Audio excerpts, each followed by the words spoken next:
নাগরিক প্রতিদিনের অডিও নিউজে স্বাগত। দিনের শীর্ষ খবরগুলো জানিয়ে দিচ্ছি আমি সঞ্জিদা আফরিন সোনিয়া।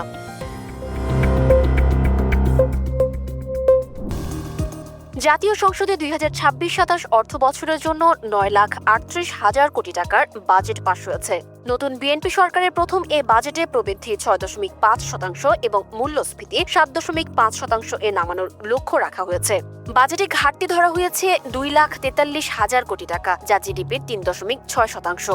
অর্থমন্ত্রী আমির খসরু মাহমুদ চৌধুরী দেশকে $1 ট্রিলিয়ন অর্থনীতিতে রূপান্তর করতে 3R কৌশল ঘোষণা করেছেন। বাজেটে মোট রাজস্ব আয়ের লক্ষ্য 6,95,000 কোটি টাকা। সরকারের 15,15,439 কোটি টাকার নির্দিষ্টকরণ বিলটি কণ্ঠভোটে পাশ হয়। এর আগে করমুক্ত আয়সীমা বৃদ্ধি সহ অর্থ বিল পাশ হয়। বিরোধী দলগুলোর 1,343টি ছাঁটাই প্রস্তাব কণ্ঠভোটে নাকচ হয়ে যায়। ইরানের প্রয়াত সর্বোচ্চ নেতা আয়াতুল্লাহ আলী খামেনির জানাজায় অংশ নিতে ইরানের আমন্ত্রণে ঢাকা ছাড়ছে বাংলাদেশের প্রতিনিধি দল। আগামী 2 জুলাই প্রধানমন্ত্রী তারেক রহমানের পক্ষে স্পিকার মেজর অবসরপ্রাপ্ত হাফিজ উদ্দিন আহমদ তেহরানের উদ্দেশ্যে রওনা হবেন। 9 জুলাই তেহরান, কোম ও মাশহাদে খামেনির শেষকৃত্য অনুষ্ঠিত হবে। গত ফেব্রুয়ারিতে মার্কিন ও ইসরায়েলি বিমান হামলায় তিনি নিহত হন। অন্যদিকে জামায়াত ইসলামীর নায়েবে আমির অধ্যাপক মুজিবুর রহমানের নেতৃত্বে একটি উচ্চ পর্যায়ের সংসদীয় প্রতিনিধি দল 3 জুলাই ইরান সফরে যাচ্ছে। এই সফর দুই দেশের ভ্রাতৃত্বপূর্ণ ও দ্বিপাক্ষিক সম্পর্ককে আরও সুদৃঢ় করবে বলে জামায়াত আশা প্রকাশ করেছে এবং ইরান সরকারকে ধন্যবাদ জানিয়েছে। বরিশাল নগরের নতুন বাজার এলাকায় বিএম কলেজ ছাত্রদলের সাধারণ সম্পাদক ও ওয়ালিদ বিন সালাউদ্দিন ও তার অনুসারীদের বিরুদ্ধে একটি রেস্তোরাঁ ভাঙচুর, ক্যাশ লুট এবং 2 নারীকে মারধর ও শ্লীলতা হানির অভিযোগ উঠেছে। ভুক্তভোগীদের দাবি, দুপুরে ছাত্রদলের অভ্যন্তরীণ বিরোধের জেরে প্রতিপক্ষ ওই রেস্তোরাঁয় অবস্থান করায় রাতে এই হামলা চালানো হয়। ঘটনার প্রতিবাদে স্থানীয় বাসিন্দারা সড়ক অবরোধ ও ঝাড়ু মিছিল করেন। তবে ছাত্রদল নেতা ওয়ালিদ অভিযোগ অস্বীকার করে একে উদ্দেশ্য প্রণোদিত মিথ্যা প্রচার বলে দাবি করেছেন। মহানগর ছাত্রদলের আহ্বায়ক জানান, অভিযোগ সত্য হলে সাংগঠনিক ব্যবস্থা নেওয়া হবে। কোতোয়ালি থানার পুলিশ পরিস্থিতি নিয়ন্ত্রণে এনেছে এবং লিখিত অভিযোগ পেলে ব্যবস্থা নেবে বলে জানিয়েছে।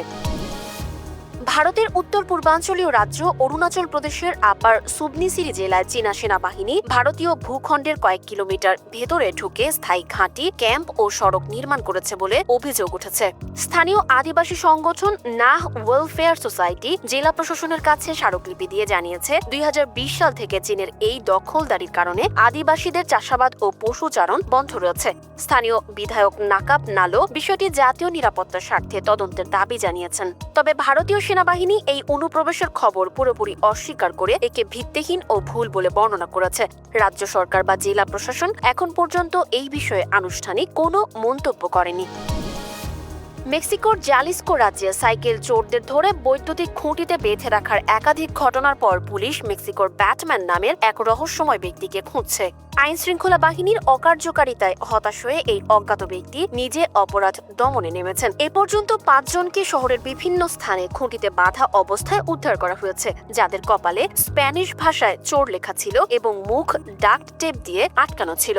উদ্ধারকৃতদের শরীরে আঘাতের চিহ্ন পাওয়া গেছে। জালিস্কো রাজ্যটি মেক্সিকোর সবচেয়ে বেশি চুরি প্রবণ এলাকা এবং সহিংস অপরাধী সংগঠন সিজেএনজি এর শক্ত ঘাঁটি। পুলিশ তদন্ত শুরু করলেও এখনো পর্যন্ত কাউকে গ্রেপ্তার করতে পারেনি। 2026 ফিফা বিশ্বকাপের শেষ 16 থেকে নেদারল্যান্ডসের বিদায়ের পর ডাচ কোচ রোনাল্ড কোমানকে তীব্র আক্রমণ করেছেন সুইডিশ কিংবদন্তি জলাতান ইব্রাহিমোভিচ। মরক্কোর বিপক্ষে ম্যাচে ঐতিহ্যবাহী আক্রমণাত্মক কৌশল বাদ দিয়ে রক্ষণাত্মক 5 ডিফেন্ডার ফর্মুলা বেছে নেওয়ায় কোমানকে দায়ী করেন তিনি। ম্যাচে ডাচরা টাই ব্রেকারে 3-2 ব্যবধানে হেরে বিদায় নেয়। ইব্রাহিমোভিচ বলেন, কোমান জয়ের জন্য নয়, হার এড়াতে খেলেছেন, যা ডাচ ফুটবলের পরিচয়ের সঙ্গে যায় না। তার এই সমালোচনার সঙ্গে সুর মিলিয়েছেন ফরাসি কিংবদন্তি থিয়েরি অরিও। অরে জানান, মিডফিল্ডার তুলে ডিফেন্ডার নামানোর সিদ্ধান্ত প্রমাণ করে কোমান মরক্কোকে ভয় পাচ্ছিলেন, যা নেদারল্যান্ডসের স্বভাবসুলভ খেলার পরিপন্থী। 2007 সালের কাল্ট ক্লাসিক সিনেমা আওয়ারা পান এর 19 বছর পর মুক্তি পেয়েছে এর সিকুয়েল আওয়ারা পান 2 এর বহুল প্রতীক্ষিত টিজার। টিজারে মূল চরিত্র শিভম রূপে ইমরান হাশমিরের ফিরে আসা দর্শকদের মাঝে ব্যাপক উন্মাদনা তৈরি করেছে। অন্ধকার ও রহস্যময় আবহ এবং আবেগঘন সংলাপে ভরপুর এই টিজারে প্রথম পর্বের নায়িকা শ্রিয়া শরণের চরিত্রের কবরের সামনে শিভমকে দেখা যায়। ব্যাকগ্রাউন্ডে বাজছে জনপ্রিয় গান তো ফির আও এর নতুন সংস্করণ, যা দর্শকদের নস্টালজিক করেছে।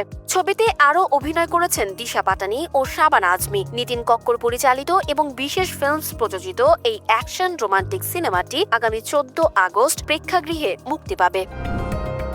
এই ছিল আজকের শীর্ষ খবরগুলো। প্রতিদিনের অডিও নিউজ শুনুন আমাদের ওয়েবসাইট, ইউটিউব চ্যানেল ও ফেসবুক পেজে।